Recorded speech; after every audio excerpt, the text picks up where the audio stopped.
ગોપાલ દાદા ચુમારડી આજે આપણી વચ્ચે છે. એમનો પણ આજે જન્મદિવસ છે અને આજે એમના 60 વર્ષ પૂરા થાય છે અને 61મા વર્ષમાં પ્રવેશ થાય છે. ગોપાલ દાદા, 61મા વર્ષમાં પ્રવેશ કરવા બદલ પહેલા તો તમને તમારા જન્મદિવસની ખૂબ ખૂબ શુભકામનાઓ. Thank you. અને મને છે ને જાણવાની બહુ ઈચ્છા છે કે હવે 61મા વર્ષમાં પ્રવેશ કરતા ગોપાલ દાદા શું નવું કરશે? 61મા વર્ષમાં પ્રવેશ પહેલા તો ભગવાનનો ખૂબ ખૂબ આભાર માનું કે 60 વર્ષ પૂરા કર્યા કોઈ તકલીફ વિના, એટલે ભગવાનનો આભાર. એટલે ભગવાનને આભારના લાભાર્થે કાંઈક દેવા માટે પર્યાવરણનું આ વર્ષે એક એવો ઝુંબેશ ઉપાડવાની ઈચ્છા છે અને હું કાયમ માટે પર્યાવરણનું કામ કરી રહ્યો છું.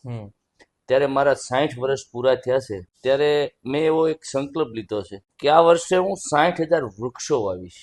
60,000 વૃક્ષ. 60,000 વૃક્ષો. હા. કારણ કે જે સ્થિતિમાં પરિસ્થિતિ બની રહી છે દેશમાં કે 45 થી 47 ડિગ્રી તાપમાન થઈ રહ્યું છે, તો ભવિષ્યમાં એવું લાગે છે એકા બે વર્ષની અંદર કે 50 ડિગ્રીની ઉપર તાપમાન જઈ શકશે. જો આપણે આ પ્રેરણા નહીં લઈ અને બીજાને નહીં આપવી તો આવનારી આપણી ભાવિ પેઢી આપણને માફ નહીં કરે.